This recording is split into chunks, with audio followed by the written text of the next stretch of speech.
E disse-lhe Jesus: Hoje veio a salvação a esta casa, pois também este é filho de Abraão. Porque o Filho do Homem veio buscar e salvar o que se havia perdido.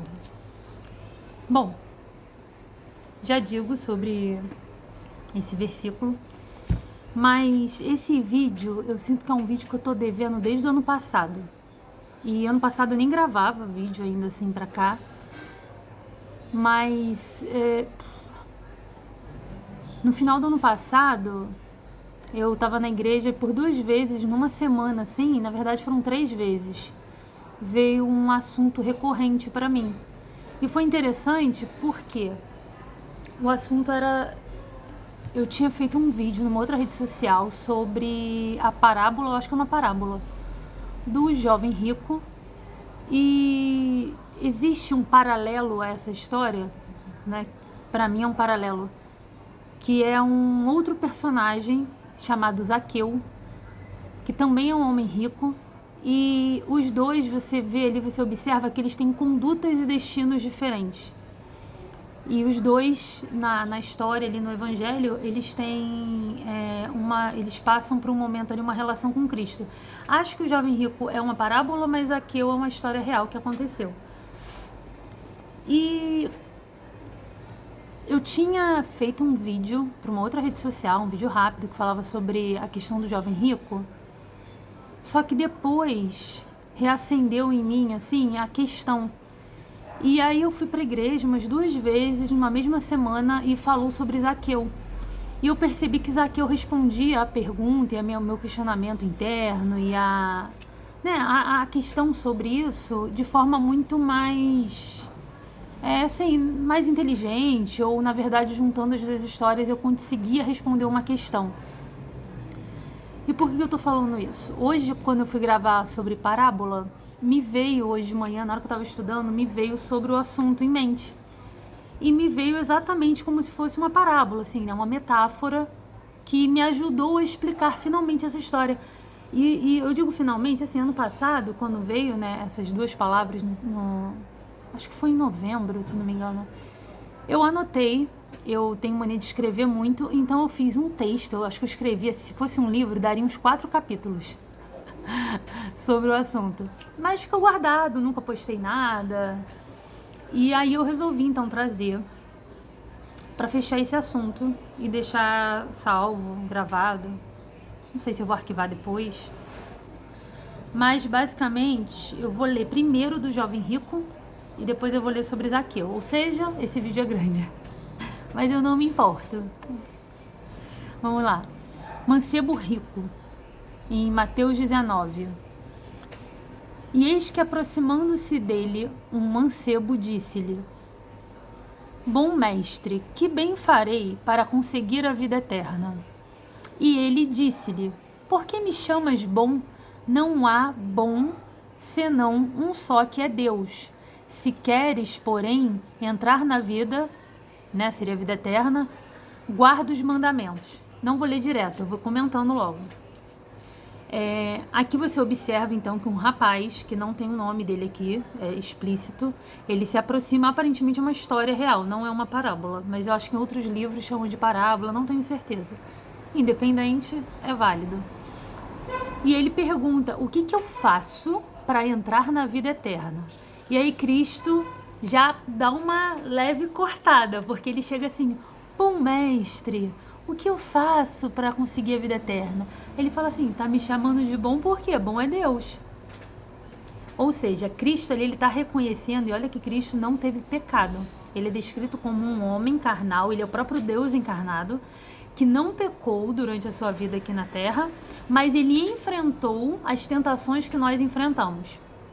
E isso é uma característica de Cristo, né? Que ele sempre joga a glória para Deus. Se Cristo, que é o Filho, ou que é o próprio Deus, né? Que tem essas 2 formas de leitura, que no final dá no mesmo, né? Para mim, pelo menos, dá no mesmo. Se ele, que seria o próprio Deus encarnado, ou o Filho unigênito, que são as 2 possibilidades, são incríveis, ele repassa a glória que jogam para ele repassa para Deus.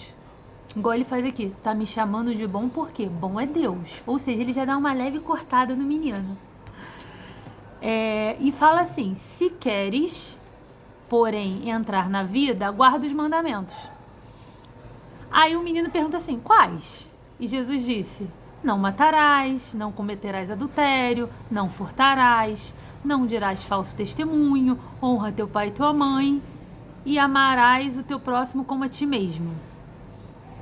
Aí olha o que o menino responde. E assim, gente, ele tá falando com o próprio Deus. E ele fala assim, checklist completo. Ele responde, tudo isso tenho guardado desde a minha mocidade. Que me falta? Eu preciso não, né? Mas para entender essa história, vocês têm que entender a profundidade e sentir o quão...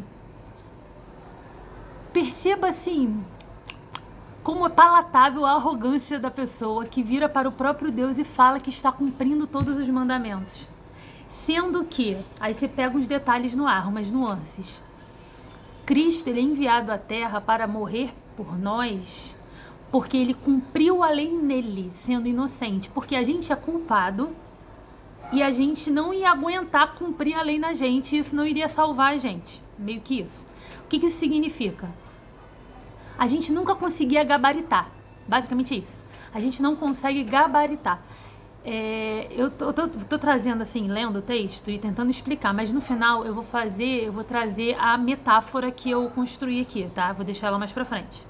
Primeiro eu vou tentar explicar o literal do que tá no texto, depois eu trago minha metáfora.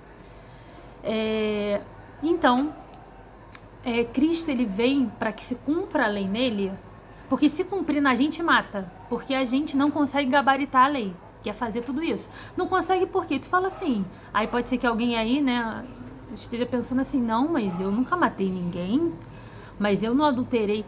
Tem um versículo na Bíblia que diz que o adultério, por exemplo, é só o pensar, você não precisa cometer um ato. Então, quem consegue nessa terra, em sã consciência, dizer que nunca infringiu nenhuma das leis de Moisés lá, nenhum dos mandamentos? Impossível. E aí vem esse menino, né, todo pomposo, falando assim, tô cumprindo tudo e desde a minha meninice. E ele, o que tá faltando? É aquela famosa... Sabe que o pessoal fala assim, de boas intenções o inferno tá cheio? É tipo isso. Tudo bem intencionado. Aí ele bota assim, se queres ser... Olha como Cristo responde. Se queres ser perfeito, vai, vende tudo o que tens e dá aos pobres, e terás um tesouro no céu. E vem e segue-me. Cristo joga para ele de volta assim, tá querendo a perfeição? Então tá. Aí Cristo vai e toca exatamente no que ele não consegue entregar. E assim, Cristo faz isso com a gente durante toda a nossa vida. No processo de conversão, de quem já é convertido, ele toca aonde a gente não quer que ele toque. Ai, isso dói. Mas isso é muito real. A gente sempre vai ter algo, todo mundo tem algo, que não quer que seja mexido.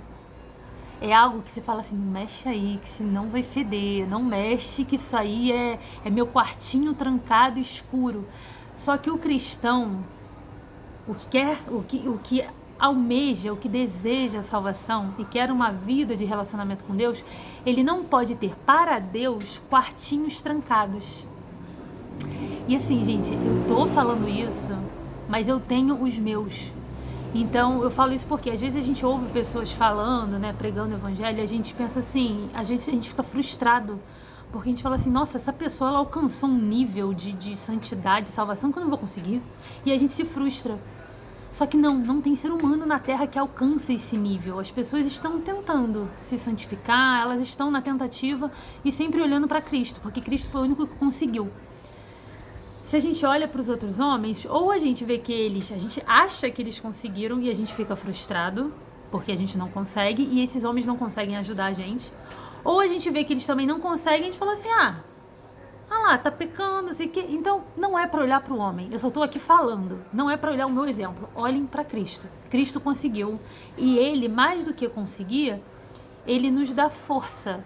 Por meio do Espírito Santo, Deus nos dá força para vencer, né, as tribulações, as tentações, os problemas da vida diária. Bom, a tentação desse rapaz era a riqueza dele. E é por isso que Deus tocou nisso. Tô deixando isso bem claro porque a Bíblia é repleta de homens ricos, homens de Deus. Cristo é chamado de o filho de Davi. E Davi foi um homem muito rico. Seu filho foi Salomão, igualmente rico. Mas Davi, ele tinha o coração dele, e o Davi pecou, e pecou feio, mas ele tinha o coração dele, ele sempre derramava o coração dele nos pés de Deus.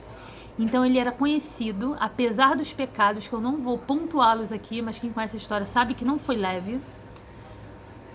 Apesar dos pecados dele, ele tinha um nível de entrega, digamos que proporcional a esses pecados. Então, por exemplo, hoje eu não tenho a pachorra, eu não tenho a coragem de pensar assim, não, eu posso errar igual Davi, porque é só me arrepender igualmente. Eu não tenho essa coragem, porque eu não sei se eu vou ter um nível de entrega e de arrependimento dele. Então eu fico na minha, eu fico quietinha. Eu fico assim, pedindo misericórdia a Deus para não errar nem em menor nível, porque eu não sei o quanto eu, né? Então assim, Davi, ele tinha um nível de entrega do seu coração para Deus e um nível de confissão, um nível de arrependimento que conseguia limpar a barra dele, tipo isso, tá? Então vamos lá.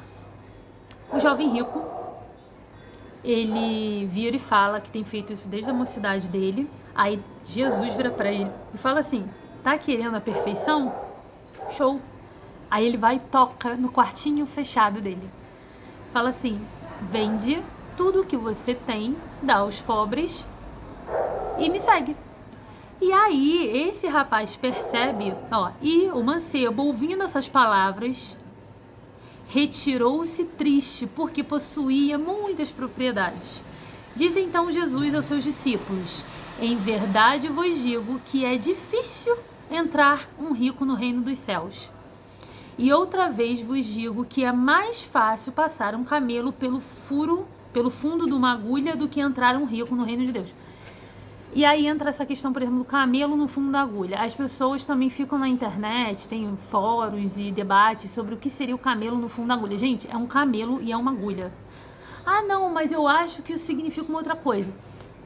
Independente do que é na literalidade, independente do que é o sentido denotativo, o sentido literal disso, o que importa é o sentido metafórico. Por quê? Ele vai explicar depois. Os seus discípulos, ouvindo isto, admiraram-se muito. Ou seja, era algo que causava um certo, um pavor, uma admiração neles. Eles falam, então quem pode se salvar? E Jesus disse-lhes, aos homens, e não aos ricos, aos homens, a todos os homens, raça humana, seres humanos, é impossível. Mas a Deus tudo é possível. Pronto. Ele começa fazendo um ensinamento baseando-se na história daquele rapaz que era rico. E é importante a gente fazer uma coisa que se chama exegese e hermenêutica. Conheci esses termos há pouco tempo e é assim, uns anos pra cá, que é como se você tem que interpretar a palavra à luz daquela época, daquela sociedade. A gente está dizendo aqui de uma época, salvo o melhor juízo, salvo qualquer tipo de engano meu, mas a gente está falando de uma época em que ter bens materiais e ter intelecto era algo que apontava para bênçãos e para salvação. Eu falei isso no outro vídeo, Então era no vídeo anterior. Era como se naquela época os salvos fossem aqueles que detinham poder, o conhecimento. Era aquela época de muitos filósofos lá em Roma, na Grécia. Então esses homens eram vistos como os homens abençoados e salvos e que Deus gostava deles, se agradava deles. Fora a questão dos pessoal das sinagogas, o pessoal intelectualmente, os sei lá, profetas e pessoas que detinham o conhecimento. Então, esses eram homens considerados os salvos. Então, era interessante para a época, por exemplo, que Cristo viesse como um homem simples e pobre, para que ele quebrasse esse protocolo e essa conduta e essa coisa do imaginário coletivo de que a salvação estava com eles, tá? Ou seja, fazia sentido, por exemplo, contar a história a partir de uma pessoa... E tem diversas histórias, essa é só uma delas. Então fazia sentido pegar em algum momento e contar uma história a partir de uma pessoa que detinha posses e que se sentia salvo, tá? Então, mas depois Cristo vai, durante a história, ele mostra que é impossível, ou seja, camelo na agulha está querendo representar algo impossível. Então não tentem diminuir o camelo e aumentar a agulha, porque a ideia é de impossibilidade. Então você tem que imaginar o camelo, o maior coisa de todas é a agulhinha mesmo. Então o camelo não passa na agulha, porque a ideia é uma metáfora para algo impossível. Só que ele depois estende isso a todos os seres humanos. Ele não fica agarrado nos ricos. Ele fala assim, não, para o homem realmente é impossível. Nenhum homem se salva. Eu tô achando interessante também, porque a palavra ontem que vim na igreja foi em outro capítulo, outro livro, e falava sobre isso. Chegou a falar sobre a questão dos bens materiais e sobre salvação. E o irmão ainda terminou falando assim, o Elon Musk, o pessoal adora ele de exemplo, o Elon Musk não tem como, ele para pegar todo o dinheiro dele, ele não compra salvação. Então é pra gente entender que não é por aí, não tem como arrendar. E também não é só ele, o irmão também falou sobre pessoas boazinhas, tá? Por exemplo, eu sou pobre. Ah, boazinha, tá, mas eu posso, em Coríntios, se não me engano, tá escrito que a gente pode entregar o nosso corpo para ser queimado. Eu não tenho dinheiro, mas se eu entregar o meu corpo para ser queimado, para mostrar uma caridade falsa por alguém, eu não ganho nada, eu não ganho salvação com isso. O que dá salvação é crer em Cristo, tá? E amor para o próximo é sinal, é consequência da salvação, tá bom? Aí vamos continuando. Então Pedro, tomando a palavra, disse: eis que nós deixamos tudo e te seguimos, que receberemos? Olha isso. E Jesus disse-lhes: em verdade vos digo que vós que me seguistes, quando na regeneração o Filho do Homem se assentar no trono da sua glória, também vos assentareis sobre 12 tronos para julgar as 12 tribos de Israel. Tá, aqui, como os discípulos entregaram mais para ele, ele tá falando assim, que no céu, gente, existe galardão, tá? Salvação, ela é de graça. Galardão é de acordo com obras. Não vou entrar nesse detalhe agora, que não é o foco, tá? Mas existem as duas coisas. Mas que seja o último a entrar no céu. Que seu galardão seja minúsculo, mas entre. E isso é apenas pelo sacrifício de Cristo, não é por nada que a gente faça. O que a gente faz, as obras, determina como se fossem alguns níveis de galardão. Por exemplo, os apóstolos, os 12, está prometido aqui para eles um trono ao lado de Cristo, 12 tronos, para eles ajudarem no julgamento das 12 tribos de Israel. E isso foi porque Pedro falou, a gente deixou muito mais, né? Porque teve gente, por exemplo, que segue Cristo, mas não deixa fisicamente. A gente até entrega com o coração, mas nem por isso a gente sai pela rua sem nada e abandona tudo, a família, né? Tiveram homens que fizeram isso, vários na Bíblia, abandonaram tudo para seguir um propósito que era Cristo, de forma bem altruísta. Então esses receberão um galardão diferente. Aí no final ele termina assim: porém os primeiros serão os derradeiros e muitos derradeiros serão os primeiros. Ou seja, não é como se a gente conseguisse aqui na Terra ver uma lógica que você diga assim: os primeiros aqui na Terra em fazer algo vão ser os primeiros no céu. A lógica é a justiça de Deus. Agora vamos para a leitura de Zaqueu. Isso tudo para depois e para metáfora, tá? Zaqueu publicano, e tendo Jesus entrado, fica em São Lucas, capítulo 19. E tendo Jesus entrado em Jericó, ia passando, e eis que havia ali um varão chamado Zaqueu, e era este um chefe dos publicanos e era rico. Primeiro, publicano é o cobrador de impostos. Então, o que a gente sabe sobre publicanos? Eram tipo fiscais da Receita.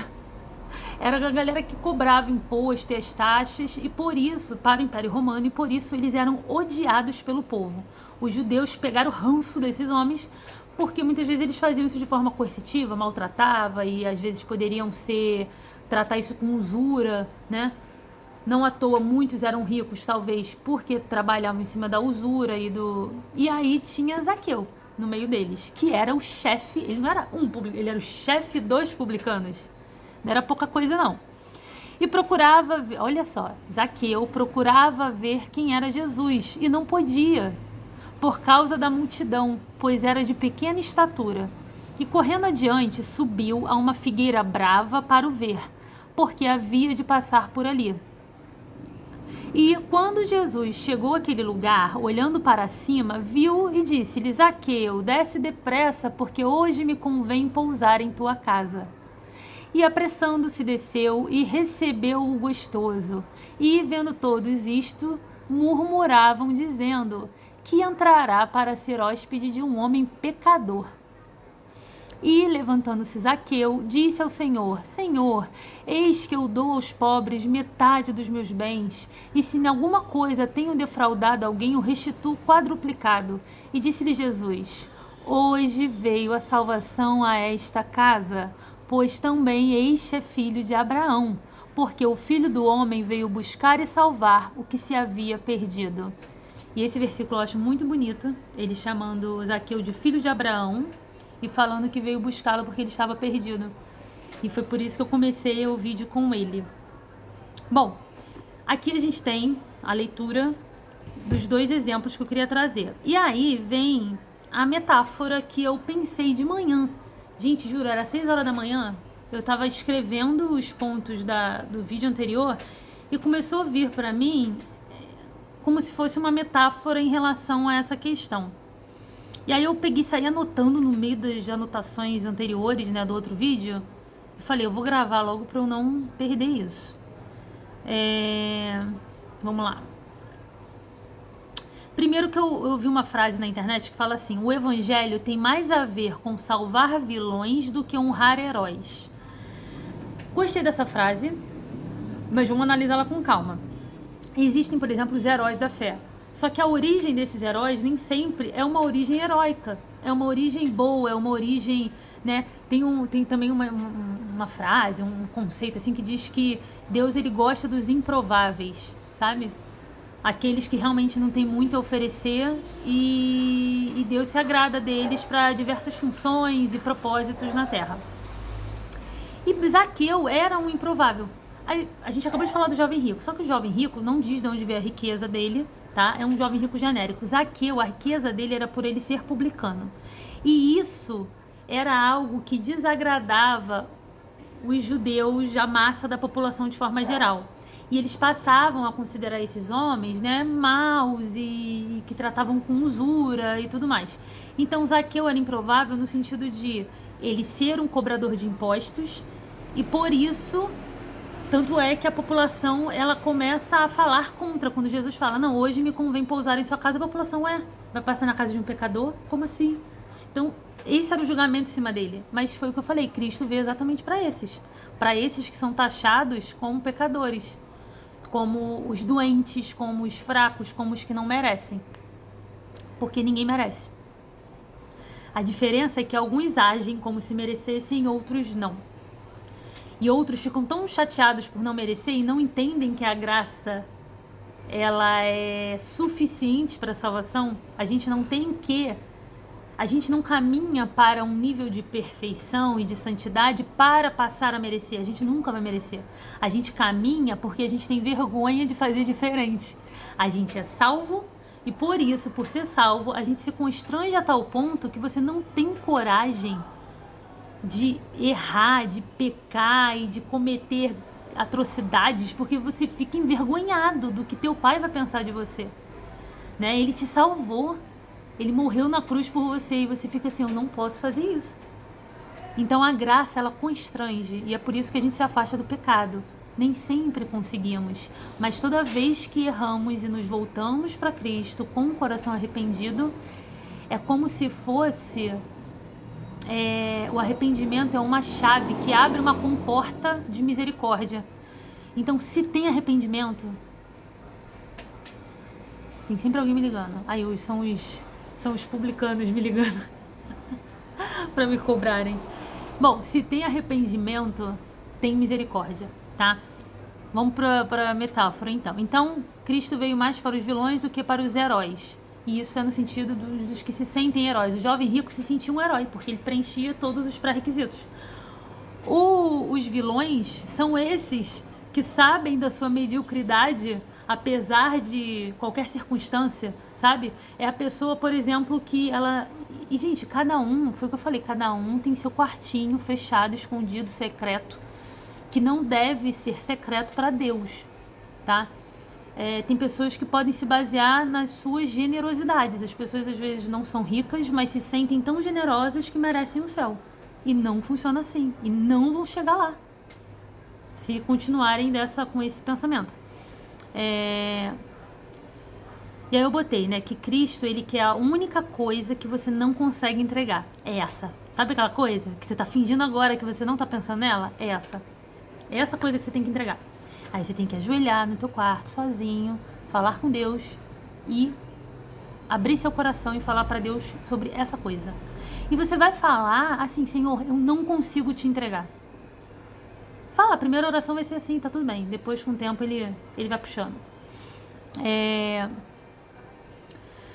Tá. Ele quer que a gente entregue o nosso mal interno, que a gente confesse os nossos pecados. E agora começa a metáfora. Eu botei aqui o jovem rico, 26 minutos. Parabéns para quem chegou aqui. Para quem chegou tem coisa boa, tá vendo? A mensagem não é para todo mundo. A mensagem é para quem fica. A mensagem é para quem tem um coração sensível para ouvir. É por isso que eu não me preocupo com o tempo. Então o jovem rico, ele tem uma postura, pega o código, ele tem uma postura de bom aluno. Eu comparei o jovem rico e Zaqueu a alunos. Eu botei no meio da educação, um cenário de educação, de um colégio, alguma coisa assim. Vê se você consegue imaginar esses dois personagens numa sala de aula.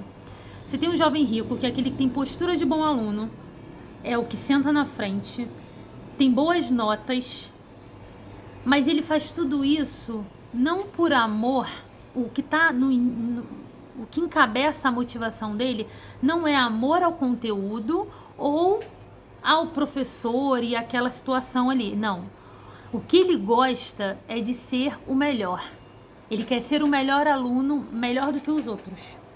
Ele tem prazer de o nome dele ser o primeiro da turma, tá? Essa analogia, gente, é para as coisas de Deus. Eu fui uma boa aluna em algumas situações, em outras eu fui bem medíocre. E é muito bom quando você é um bom aluno, todo mundo gosta de se destacar, de ser o melhor, tirar boa nota. Eu sou uma pessoa que eu considero que eu sou competitiva, mas para as coisas de Deus, para o céu, para herdar o céu, a gente não funciona assim. E isso é muito legal, porque isso destrói o nosso ego, sabe? Cristo, ele dá uma amassada assim no nosso ego, e isso é muito interessante. Bom, então, considerando a analogia da sala de aula, o jovem rico, ele tem a postura de bom aluno, é o cara que tira boa nota, senta na frente, mas faz tudo isso para ser maior que os demais e não por amor ao conteúdo. Aparecer, ser considerado o mais querido, ele gosta de ser o querido do professor, mas não porque ele ama o professor. Ele quer ser o querido porque ele quer ser melhor do que os outros, porque ele é o querido do professor. Ele é o que quer dizer que chegou lá pela força do próprio braço. Ele quer estudar para fazer prova e essa prova colocar ele entre os primeiros. Então ele estuda para a prova. Gente, eu amo fazer prova.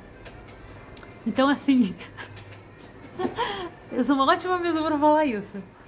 Porque eu enfio a carapuça até no pé. Só que eu tenho já a consciência cristã de que o reino dos céus eu não vou chegar lá assim. Isso eu já construí pela minha vida, esse entendimento. Então tá, ele chegou pela força do próprio braço, estudando, mérito dele, e ele é o querido do professor porque ele é o cara. E por isso ele é melhor do que os outros. Agora vamos fazer uma leitura escolar, educacional de Zaqueu? Zaqueu, ele é um aluno destrambelhado. Ele tem boa nota, mas não tá nem aí pra ela. Ele não tá nem aí. Tem aluno assim, não tem? Eu já fui assim também. Eu era, por exemplo, no quartel. No quartel eu fui ver, tipo, a minha pontuação, que a gente ganha todo ano, né, uma pontuação. Teve um dia que um diretor virou pra mim e falou assim, eu vou te dar tanto, qual que é a tua nota, sei que. Eu falei, não sei, eu não colhei. Eu fazia as coisas por prazer, e aqui eu tô falando de coisas materiais. Eu fazia por amor ao trabalho, pra fazer aquilo bem feito. E eu era meio destrambelhada mesmo, mas fazia. Então, assim, eu consigo ver em mim, em momentos diferentes da minha vida, os dois personagens. Só que para o reino dos céus só funciona a conduta de Zaqueu. A do jovem rico não funciona. Então, vamos lá. Zaqueu era o cara que era meio destrambelhado.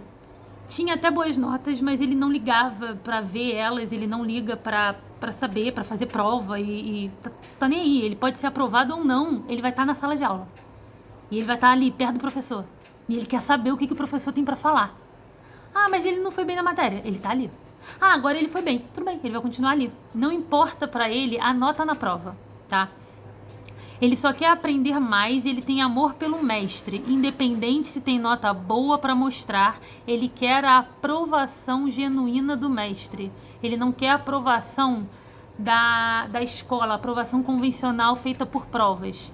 Ele quer que o mestre aprove ele. Ele quer estar perto do mestre ouvindo. Então ele ama o mestre, ele poderia passar horas escutando seus ensinamentos, mesmo depois da prova, mesmo sem prova, mesmo se dando mal na prova.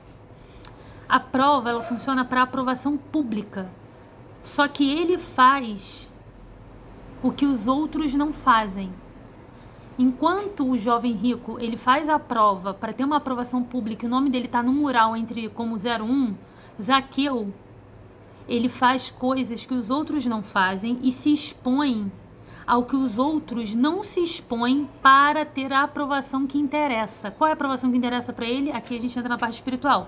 Salvação, que é o fruto maior do amor do mestre aqui, que é Cristo. Então, por que eu digo isso? Zaqueu, ele se coloca numa situação, ele se expõe a algo que você poderia na época considerar algo ridículo. Ele era um homem, e eu tô falando isso porque eu salvei, né, do ano passado, quando eu vi essa pregação na igreja, ele falava exatamente isso. Ele falava assim, pensa só, Zaqueu era um homem que ele era chefe de um conglomerado, ele era como se fosse ele era um cara, assim, muito rico. E ele se coloca numa situação que poderia até gerar constrangimento pra ele. Só que ele não tava nem aí.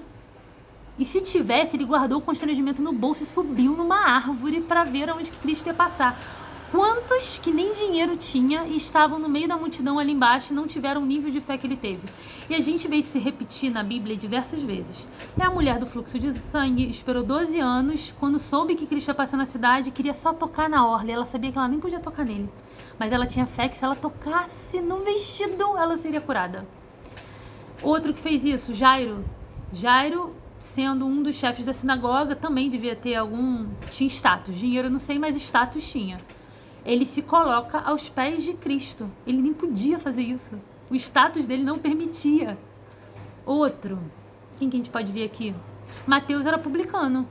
Eu li que Mateus, o apóstolo, era um publicano e foi colocado como apóstolo. Quem mais que se coloca em uma situação...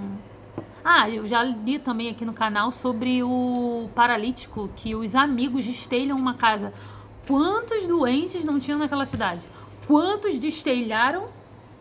Quantos tinham amigos para destelhar uma casa e levar esse homem na presença de Cristo? Então, assim, todos eles tiveram atos de fé. A fé no coração, mas ela transborda.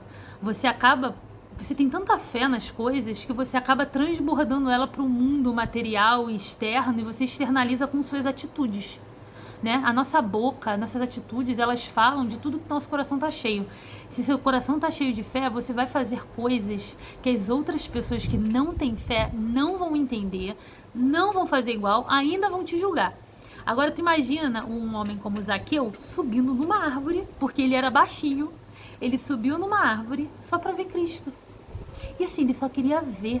Zaqueu não tinha doença, Zaqueu, pelo menos não tem relatado na Bíblia. Zaqueu não tinha nenhuma doença, não tinha ninguém morrendo, ele não tinha nenhuma causa que ele quisesse levar para o mestre para ser resolvida, né?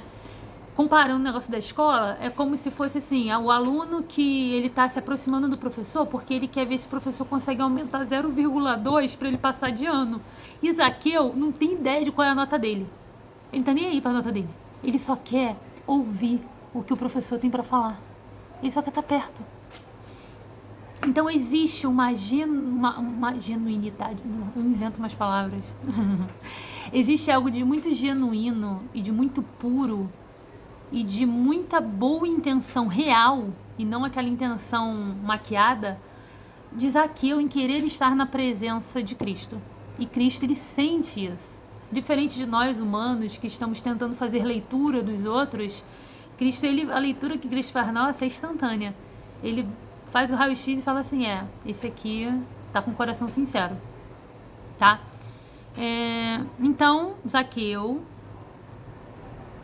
a prova é para aprovação pública. Zaqueu faz o que os outros não fazem, se expõe ao que os outros não se expõem em busca de Cristo, puramente, tá? Bom, aqui termina a parte da minha metáfora educacional para... E eu vou ver se tem mais coisa que eu anotei aqui no ano passado. Eu fiz 4 capítulos, como se eu fosse escrever um livro. Eu vou pegar o último aqui, que era o mais específico. Deixa eu ver se tem algo que salve para agora. Eu até botei o nome do 4º capítulo, eu botei o camelo, a insuficiência humana e a especialidade divina. O camelo é alusão a essa questão do camelo e da agulha. A insuficiência humana é o fato de nenhum homem ter condições de sozinho chegar ao céu, de ser salvo.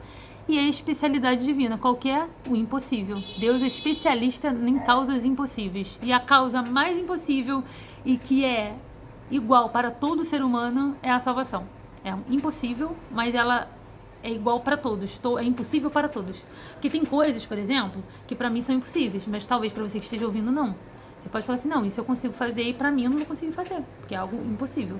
E aí eu preciso, às vezes, por exemplo, uma pessoa que tem uma doença rara e ela não tem dinheiro, por exemplo, ela precisa tratar a doença fora do país. Se eu tenho uma doença, eu dependo do SUS. Eu vou precisar de um milagre para curar essa doença. Se uma pessoa com boas condições financeiras tem a mesma doença e ela só é tratada num hospital nos Estados Unidos, essa pessoa vai pagar tudo que ela vai pagar e ela vai para lá e vai se tratar e vai, às vezes, ser curada por esse meio. E eu vou depender de um milagre para isso. Então, assim, tem coisa, o impossível, ele às vezes é relativo, mas o impossível da salvação é absoluto, tá? Aí o que eu fiquei anotando aqui já é uma reflexão mais literal e mais, tipo, lógica, sabe? Questão de raciocínio lógico, sério. Até agora eu fui metafórica, eu fui abstrata e tentei ser lúdica para explicar uma coisa. Agora pensa comigo na lógica. Eu adoro a parte lógica. Eu botei aqui sobre... A pergunta que eu fiz foi assim... Não, botei assim... É minimamente sensato que o crivo divino passe pela análise da conta bancária? Vocês acham assim que é... Pra mim isso é nível de falar assim, não, pô, isso aí vai ser salvo, por exemplo, eu vou ser salvo porque eu sou bonita. Vocês acham que é minimamente aceitável que Deus escolha salvação de acordo com beleza? Não, né? Então também ele não vai escolher de acordo com o dinheiro na conta. É porque nunca ninguém levantou a questão se os bonitos são salvos, feio não. Porque se levantasse... A história ali, né, a parábola ou a história é vir um homem muito bonito falando, Deus, o que mais que eu faço? Porque eu já sou tão bonito. É porque as pessoas não associavam a beleza, as pessoas associavam a ganhos, a bens, entendeu?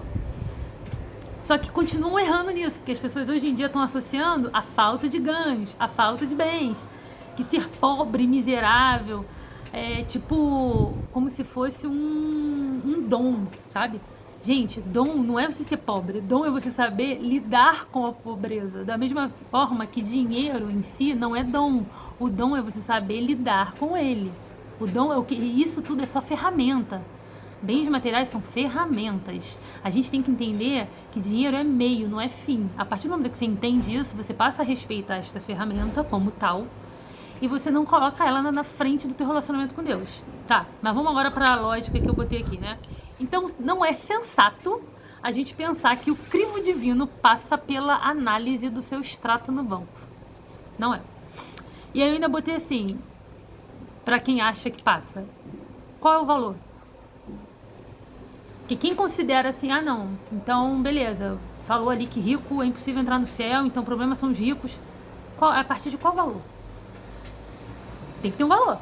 O que é rico? Defina, tem que ter um valor. Esse valor vai dizer, a partir desse extrato, se a pessoa ganhar tanto no mês, ela não entra no céu.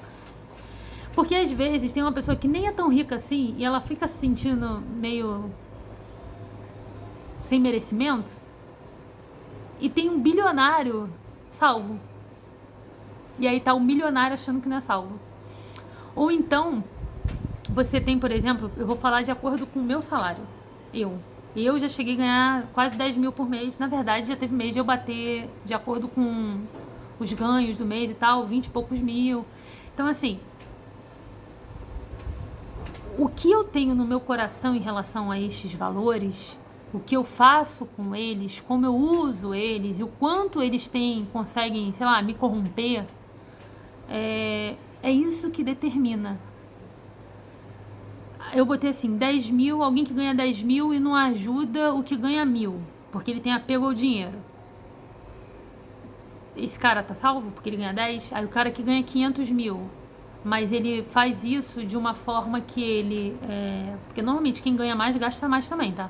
Isso é uma outra coisa que às vezes as pessoas não entendem. E eu digo isso porque às vezes pra mim é meio difícil tentar fazer algumas pessoas entenderem, né? E eu não fui rica em momento nenhum, mas eu sei que eu já ganhei um salário que ele era muito acima do que, sei lá, 95% da população brasileira que é CLT.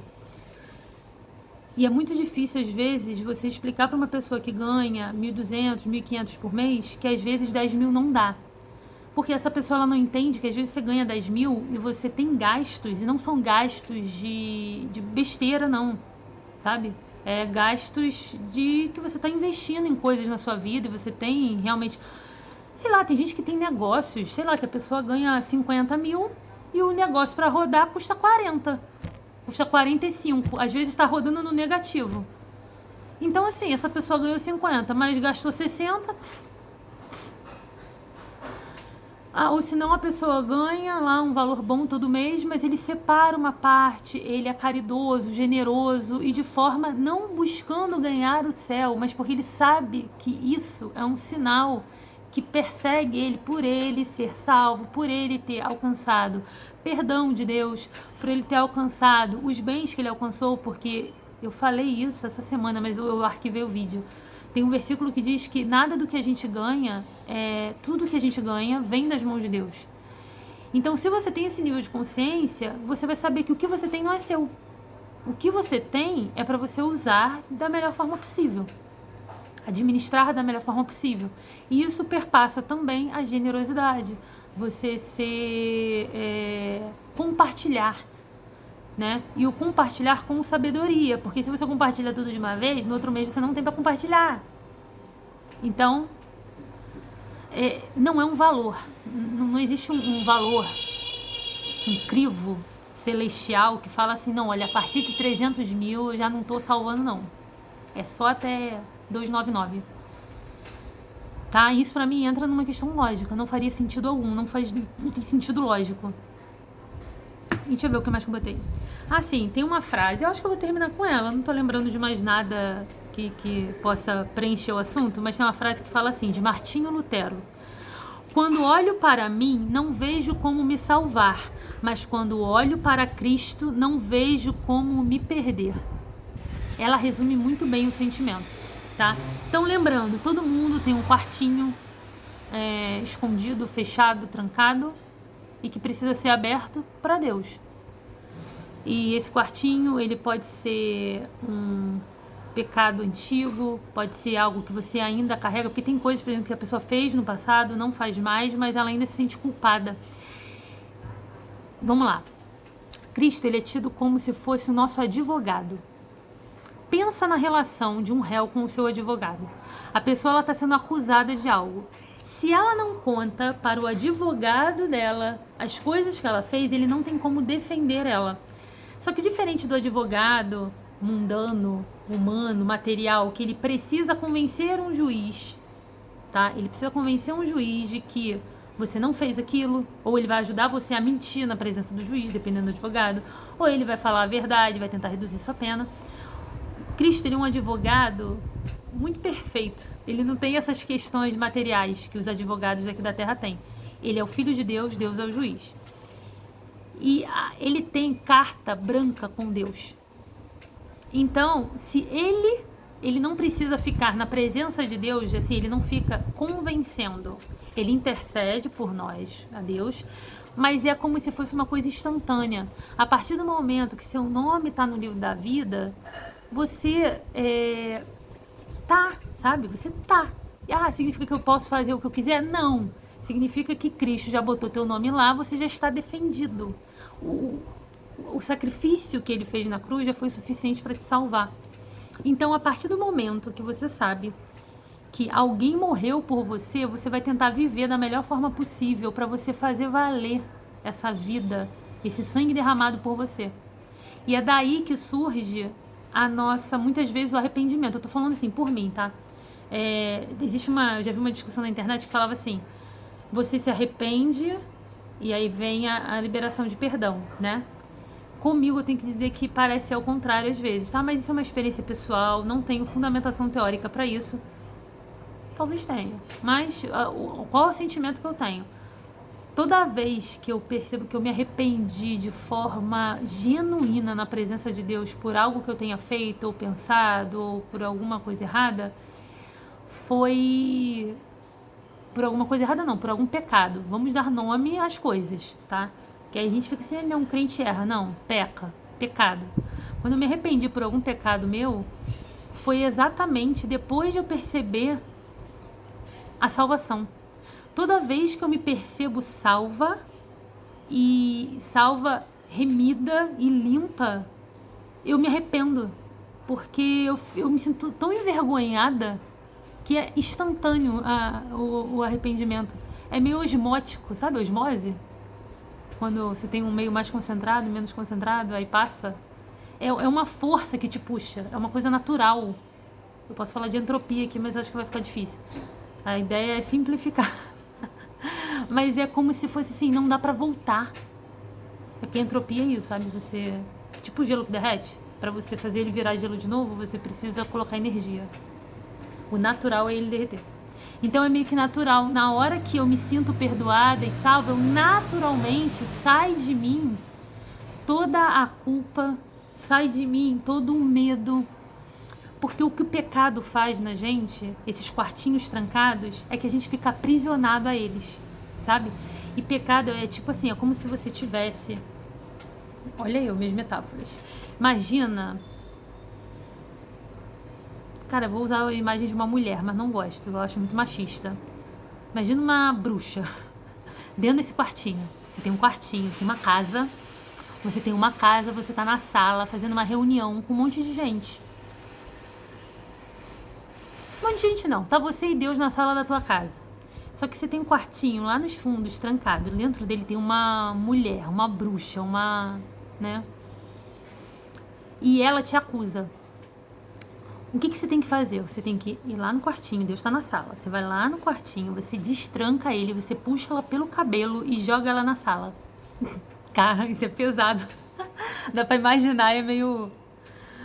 Você tem que jogar ela na sala, você tem que jogar ela na luz. O que tu tem de mal interno, você joga ele pra luz. Quando você joga ele pra luz, sabe o que acontece? Eu fiz um vídeo falando do peixe. São muitas metáforas na minha cabeça, gente. Lembra do peixe? O peixe... Aquele peixe que vive nas profundezas e aí ele foi visto na superfície da água e tal. Eu usei uma metáfora parecida. É como se você puxasse pra luz. Na hora que você puxa pra luz, não é tão feio assim. Não é tão não perdoável assim, sabe? Na hora que você joga luz nele, pra Deus, ele fala assim, isso? Tá. Que bom que você me mostrou. Agora eu consigo te perdoar. Antes ele não podia perdoar, porque estava escondendo dele. E Sabe? Tu vê isso na Bíblia, tu vê isso desde Adão. Deus passeava no jardim todo dia falando com Adão e Eva. Tudo bem, tem gente que vai considerar que é um livro, uma alegoria, uma metáfora, que seja. Mas traz isso pra tua vida. Adão, ele estava todo dia lá no jardim com Deus. Quando entra em Adão a maldade, a partir do fruto do conhecimento do bem e do mal, ou seja, ele passa a conhecer o que é o bem e o mal, seja independente de como isso aconteceu, era um homem que passou a entender o que era o bem e o mal. A partir desse momento, o que ele faz? Ele se cobre. Ele andava nu no jardim com Eva, e a partir do momento que ele percebe a nudez dele, é porque entrou a maldade nele. E ele se esconde. A gente não pode se esconder de Deus. E aí Adão se esconde, Deus vem novamente no jardim visitá-lo e fala assim, ué, por que vocês estão vestidos? O que vocês estão escondendo? É tipo isso. A história da queda é uma grande tipificação para todos os nossos pecados, que a gente fica tentando esconder de Deus. E, gente, não esconda, porque Ele é único, Ele é tipo advogado, Cristo é advogado. Se você esconde o seu erro dele, Ele não tem como te justificar na presença do juiz, que é Deus. Tá? Então, fale o seu pecado, o seu problema, o que te corrói, o que te maltrata, fala para Cristo. Quando você falar, você vai ver que teu coração vai aliviar. E assim, a verdade é que o pecado, ele tem uma frase que fala que ele nos esbofeteia, o pecado, ele nos prende, ele nos, é tipo uma bola de ferro que você carrega, pesa seu coração, é algo ruim. Não tem por que você ficar preso nele se tem alguém falando assim, me dá ele, me dá esse fardo que eu levo, sabe? O fardo, desculpa falar, não é o dia a dia laboral de, ai, tô cansado porque eu trabalhei o dia todo. O fardo, que às vezes para algumas pessoas trabalhar é gostoso, é bom, até distrai e até afasta a nossa mente do fardo real que é o pecado. Pega o teu fardo, abre teu quartinho, puxa pelo cabelo, joga na luz, entrega para Deus, que Ele consegue te perdoar e Ele ainda te ajuda, porque tem coisa que não vai sumir na hora, né? Mas Ele vai te ajudar a lidar com isso. Eu acho que essa é a boa explicação. E eu gostei muito de ter saído da história de Zaqueu e do jovem rico e ter chegado nisso. Bom, é isso. Não tem mais o que falar, não. Pecado é comum a todo ser humano, mas conviver com ele, cada um convive de um jeito.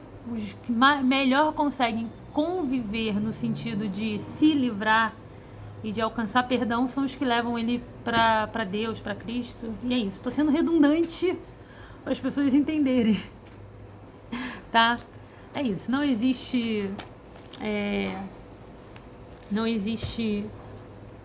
um crivo no seu extrato que diga quem é salvo. O crivo, ele tá no nosso coração, tá bom? E o que mais? Acabou. Se eu esperava em mais coisa, mas tá bom. Espero que vocês tenham entendido a diferença do aluno que quer ser bom para o aluno que só quer ouvir o que o mestre tem a dizer. Tem uma diferença muito grande entre os dois. Principalmente, tem em sala de aula, tá? Mas a gente não pode condenar o que quer ser melhor numa sala de aula, o que é competitivo. Mas existe uma graça, existe uma graça no que é genuinamente interessado, independente do que ele vai ganhar com isso. Graça. Eu acho que Deus dá para muitas pessoas isso, a graça. Então faz com que as pessoas, independente de... sabe? Independente de qualquer coisa que ela tenha, materialmente falando, seja beleza, dinheiro, se ela tiver graça, ela alcança, né, a graça dada por Cristo, ela alcança essa graça também dos homens na terra. E é isso. Até a próxima e fiquem com Deus.